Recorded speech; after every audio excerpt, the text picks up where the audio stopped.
Assalamualaikum warahmatullahi wabarakatuh. Alhamdulillahirabbil alamin. Bertemu lagi dengan saya Denny Asy'ari dalam program soal-soal agama, sebagaimana program yang pernah kita juga tampilkan setiap Jumat ya, terkait dengan soal-soal agama atau persoalan-persoalan yang terjadi dalam masyarakat yang kemudian ditanyakan kepada Majelis Tarjih dan Tajdid Pimpinan Pusat Muhammadiyah, dan kemudian oleh Majelis Tarjih dibahas dan diputuskan serta dipublikasikan melalui majalah Suara Muhammadiyah. Dan untuk sesi kali ini, soal-soal agama yang akan kita bacakan adalah soal agama terkait dengan sholat jamak kasar ya, yang dilaksanakan tidak dalam satu perjalanan. Dan pertanyaan ini ditanyakan oleh seseorang kepada Majelis Tarjih dan Tajdid ya, yang ada pada majalah Suara Muhammadiyah edisi November tahun 2018. Untuk pertanyaannya kira-kira seperti berikut. Kadangkala ketika kita berpergian keluar kota selama beberapa hari, kemudian ketika kita sudah tiba di satu tempat tujuan ya, siang hari sholat zuhur dan asar itu jamak dan kasar. Ketika malam hari karena waktunya senggang, sholat maghrib dan isya itu dilaksanakan secara normal, dalam arti tanpa jamak dan kasar. Kemudian ketika siang hari berikutnya ya, karena masih ada kegiatan, maka sholat zuhur dan asar kembali dilakukan jamak dan kasar. Dan malam harinya dilakukan sholat seperti biasa normal tanpa jamak dan kasar. Nah, dalam posisi yang seperti ini, apakah bisa melakukan sholat jamak dan kasar itu dicampur dengan sholat biasa pada saat musafir?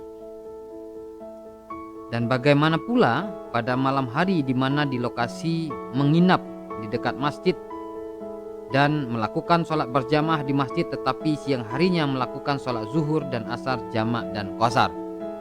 Kira-kira apakah boleh dengan situasi yang seperti ini untuk kita melaksanakan sholat jamak dan kasar? Atas pertanyaan yang disampaikan ke Majelis Tarjih dan Tajdid Pimpinan Pusat Muhammadiyah yang kemudian dipublikasikan melalui majalah Suara Muhammadiyah, dijawab sebagai berikut. Bahwasanya masalah sholat jamak dan kasar ini soal yang memang sudah banyak dibahas ya di dalam buku tanya jawab agama ya, terutama di jilid 1, kemudian ada juga di jilid 3 dan di jilid 6 ya, yang diterbitkan oleh Suara Muhammadiyah. Kebetulan untuk buku tanya jawab agama ini ada 8 jilid ya, ada jilid 1 sampai 8, tapi nanti khusus persoalan jamak kasar ini ada di buku jilid 1, jilid 3 dan jilid 6. Nah, untuk atau terkait dengan pertanyaan yang disampaikan ini ya, Tarjih memutuskan bahwa azimah atau hukum asal dari mengerjakan sholat adalah sesuai dengan waktu dan jumlah rakaat yang sudah ditentukan. Artinya, jika tidak ada suatu alasan tertentu, maka sholat harus dilaksanakan sesuai dengan tata caranya dan sesuai dengan waktunya. Akan tetapi dalam keadaan tertentu ya, azimah ini boleh tidak dilaksanakan karena untuk memberikan keringanan atau ruksah, yaitu dengan cara sholat secara jamak dan qasar. Jika dirasa melaksanakan sholat secara normal, ya artinya sesuai waktu dan sesuai dengan jumlah rakaatnya, itu tidak memberatkan, maka tidak mengerjakan secara jamak dan kasar itu juga diperbolehkan. Tentang kebolehan mengkasar salat terdapat di dalam surat An-Nisa ayat 101. Bismillahirrahmanirrahim. Wa idza darabatum fil ardi falaisa 'alaikum junahun an taqsuru minas shalah in khiftum ayyaftinakumul ladzina kafaru innal kafirina kanu lakum aduwwam mubina. Dan apabila kamu bepergian di muka bumi, maka tidaklah berdosa kamu untuk mengkasor salat jika kamu takut diserang orang kafir. Sesungguhnya orang kafir itu adalah musuh nyata bagimu. Surat An-Nisa ayat 101. Ayat di atas berkaitan dengan hadis Nabi yang berbunyi Ayya'la bani Umayyah qala qultu li Umar binil Khattab laisa 'alaikum junahun an taqsuru minas salati in khiftum ayyaftinakumul ladzina kafaru faqad aminan nas faqala ajibtum mimma ajibta minhu fasa'altu Rasulullah sallallahu alaihi wasallam an dzalika faqala shadaqatun tasaddaqallahu biha alaikum faqbalu shadaqatahu. Riwayat Muslim. Dari Ya'la bin Umayyah diriwayatkan ia berkata, aku berkata kepada Umar bin Khattab mengenai ayat yang berbunyi tak ada dosa atasmu mengkasarkan sholat jika kamu khawatir terhadap orang-orang kafir yang hendak memberi cobaan kepadamu, sebagaimana dalam surat An-Nisa ayat 101 tadi. Sementara manusia saat ini dalam kondisi aman, maksudnya tidak dalam kondisi perang. Umar kemudian menjawab, sungguh aku juga pernah penasaran tentang ayat itu sebagaimana kamu penasaran. Lalu aku tanyakan kepada Rasulullah sallallahu alaihi wasallam tentang ayat tersebut. Kemudian beliau menjawab, mengkasorkan salat adalah sedekah yang Allah berikan kepada kalian, oleh karena itu terimalah sedekahnya. Hadis riwayat Muslim.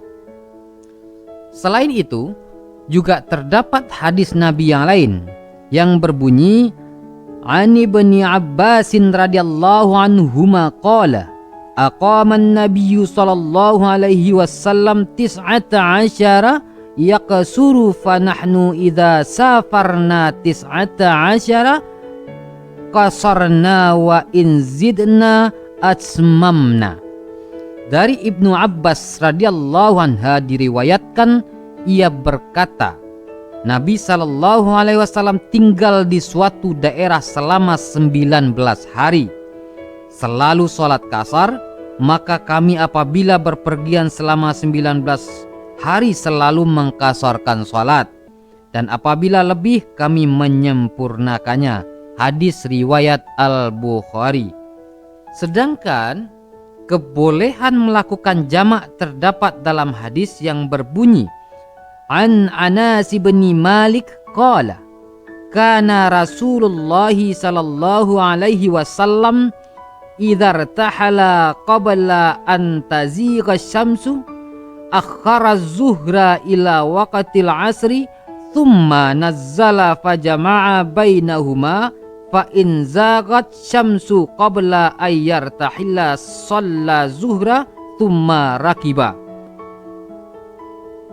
Dari Anas bin Malik radhiyallahu anha ia berkata, Rasulullah sallallahu alaihi wasallam apabila berangkat sebelum tergelincir matahari, beliau mengakhirkan zuhur hingga waktu asar. Kemudian beliau berhenti lalu kemudian melakukan jamak. Apabila berangkat sesudah tergelincir matahari, beliau mengerjakan sholat zuhur terlebih dahulu, barulah kemudian berangkat. Hadis riwayat Al-Bukhari.